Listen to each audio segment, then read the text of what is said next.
आज हम आए हैं नेशनल जो एग्जीक्यूटिव कमेटी है पंजाबी समाज समिति की, उसके मेंबर संजीव जी तलवार के ऑफिस में। हमारे साथ हैं जितेंद्र जी बहल, जो कि उदयपुर जो पंजाबी समिति है उसके सेक्रेटरी हैं। मैं एक बात आपको यहाँ बताना चाहता हूँ कि पंजाबी समाज सन 1947 से पहले, जबकि अखंड भारत हुआ करता था, पाकिस्तान में उसका पार्ट था, वहाँ से माइग्रेट होके देश के विभिन्न हिस्सों में आया और पंजाबी पूरे देश में फैले हुए हैं। मगर पंजाबियों ने कभी भी किसी राजनीतिक रूप से, सामाजिक रूप से कोई मांग नहीं उठाई अपनी। अब क्योंकि समय आ चुका है कि हर समाज अपने आप को इकट्ठा कर रहा है, तो राष्ट्रीय लेवल पर जो भारत में पंजाबी समाज के लोग हैं जो विभिन्न हिस्सों में रह रहे हैं, उनको भी ये महसूस होने लगा कि क्यों न पंजाबी समाज को इकट्ठा किया जाए। क्योंकि पंजाबी समाज की एक बहुत बड़ी प्रॉब्लम है, ये एक बिखरा हुआ समाज है, मगर सेल्फ डिपेंडेंट समाज है। इसने कभी भी सरकार से कोई इच्छा नहीं की, कोई मांग नहीं की। जैसे उदयपुर में सिंधी समाज को प्लॉट मिले, वो भी वहीं से माइग्रेट होकर आए थे, मगर उदयपुर के पंजाबी समाज को कोई प्लॉट नहीं मिले, पूरे राजस्थान में कहीं नहीं मिले। अब क्योंकि पंजाबी समाज इकट्ठा हो रहा है, उसकी अपनी समस्या है। उसकी क्या समस्या है उसको हम संजीव जी तलवार से जानेंगे, और उदयपुर में पंजाबी समिति क्या काम कर रही है उसकी जानकारी हम जितेंद्र जी बहल से लेंगे। तो संजीव जी, आपका स्वागत है। नमस्कार। संजीव जी, सबसे पहले बताएं कि पंजाबी समाज जो पूरा नेशनल लेवल पे इकट्ठा हो रहा है, वो क्या मुद्दे लेकर इकट्ठा हो रहा है? हमारा यही जाग पंजाबी के नारे से हम जो है नेशनल लेवल पर अपना वर्क कर रहे हैं। हमारे अध्यक्ष हैं डॉक्टर सर्वानंद जी आर्य, जो 2 यूनिवर्सिटी के वाइस चांसलर रहे और वर्ल्ड बैंक के गवर्नर रहे, और काफ़ी उन्होंने अपने जीवन में बहुत अच्छी सेवाएं की है। और वर्तमान में वो ये चाहते हैं कि भी सामाजिक जनगणना हो, जनगणना में हमारा क्या रोल है वो हम अपने आप को प्रूव कर सकें, इसकी वो नेशनल लेवल पर मांग कर रहे हैं। हरियाणा के अंदर उनका काफ़ी अच्छा वर्चस्व है, और पंजाब में आए हुए माइग्रेट्स और राजस्थान में अलग अलग बिखरे हुए समूह में लोगों को वो इकट्ठा करके एक प्लेटफॉर्म पे लाने का भरसक प्रयास कर रहे हैं।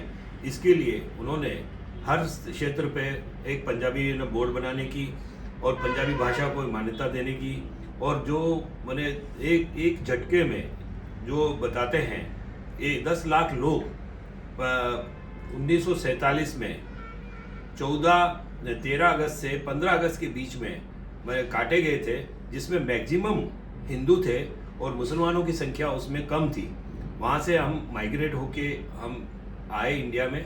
भारत में आकर हमारे पास कुछ भी साधन नहीं थे, हमने कभी किसी के आगे हाथ नहीं फैलाया, हमने मूंगफली भी बेची, हमने अपने लेवल पे अपने प्रयास करके बच्चों को पढ़ाया, हमने कभी आरक्षण नहीं मांगा, हमने कभी किसी से कोई सरकार से कोई भी आरक्षण, कोई अपनी समस्याओं को निदान करने के लिए नहीं कहा। हमने अपने आप एकजुट होके प्रयास किया। आज हम हर क्षेत्र में, फिल्म क्षेत्र में, व्यापारिक क्षेत्र में, राजनीतिक क्षेत्र में हम अपनी काफ़ी अच्छी पहचान बना चुके हैं, और हम कोशिश कर रहे हैं कि हमारे आने वाले बच्चे शिक्षा के क्षेत्र में उनको थोड़ा सा अच्छा पुशअप मिले, तो ताकि समाज का एक नाम रहे। और हमारा समाज अधिकतर जो है पढ़े लिखे और किसी भी वर्ग में, किसी भी आरक्षण में, किसी भी विवाद में आज तक नहीं रहा है। और हमारा प्रयास यही है कि आने वाली सरकारें हमको थोड़ा सा प्रोटेक्शन दें, ताकि एक समाज का मान सम्मान और हमारा जो सामाजिक दायित्व है उसकी हम पूर्ति कर सकें। संजीव जी, एक बात बताएं कि पंजाब और हरियाणा में तो पंजाबी ज़्यादा हैं, जबकि राजस्थान हुआ, गुजरात हुआ, महाराष्ट्र हुआ, MP हुआ, या अन्य UP, बिहार में यहाँ पंजाबी कम है, मगर है। उनकी अपनी एक समस्याएं हैं, उनके साथ जो सामाजिक गठबंधन जो उनका होता है वो भी दिक्कत में आ रहा है। उसको लेकर के समाज क्या सोच रहा है? जैसे भी आप लोगों ने प्रयत्न किया कि सामाजिक रिश्ते बनाए जाए, सामाजिक बच्चों के जो लोग हैं उनके लिए, शादियों के लिए भी आपने भी प्रयास किया, तो वो किस किस तरह के प्रयास आप करना चाह रहे हैं? हम ये चाह रहे हैं कि अभी जो संस्कृति है, हमारी पुरानी संस्कृति की छाप आगे की संस्कृति के साथ जुड़ के चले। पहले हमारे रिश्ते हमारे बुजुर्ग लोग तय करते थे, और उस टाइम में लड़का और लड़की ने कभी आपस में देखा भी नहीं और ऐसे रिश्ते चले आ रहे थे।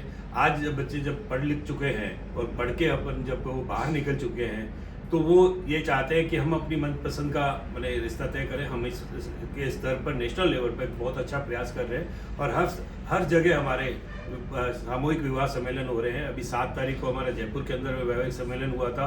पिछले मंथ में हमारा कोटा के अंदर एक सामूहिक परिचय सम्मेलन हुआ था और उससे पहले हमारा दिल्ली में, गुड़गांव में हर एक शेड्यूल बना हुआ है जिसके अंतर्गत हमारा परिचय सम्मेलन होता है। और हमने अपना डाटा इकट्ठा करके काफ़ी मैंने इस लेवल पे ये कोशिश की है कि भी बच्चे जो है मैंने के रिश्ते अपने आप समय पे तय हो जाएं।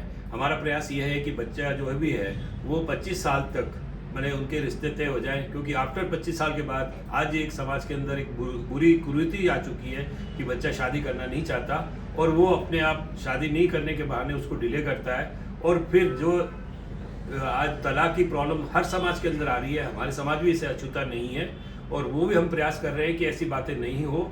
और हमारे समाज में मैक्सिमम बच्चे जो हैं अभी भी बिजनेसमैन हैं और बाकी एमएनसी में, मल्टीनेशनल कंपनी में काफ़ी बच्चे हमारे फॉरेन चले गए हैं और काफ़ी बच्चे जो है हमारे इंडिया में बेंगलोर है, दिल्ली है और इस तरफ में गुड़गांव में अपना वर्चस्व कायम किया हुआ है। हम प्रयास कर रहे हैं कि भी उसको उसी के क्षेत्र में और बिजनेसमैन को उसके प्रोपोर्शनेट लड़कियां मिलें और अपने आप ये बंधन जो है बन जाए, आगे विवाद नहीं हो। और कोशिश हमारी ये है कि अपनी सहमति से बने तो तलाक की नौबत नहीं आए।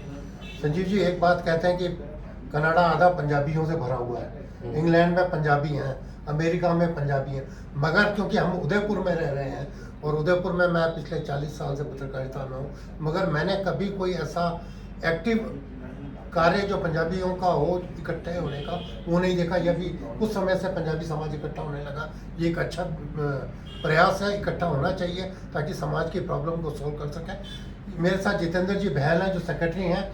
मैं जितेंद्र जी बहल से ये जानना चाहूँगा कि जो उदयपुर का पंजाबी समाज है वो कितने लोग उदयपुर में भी हैं और समाज का कितने लोगों का ग्रुप बना हुआ है अभी आपके पास?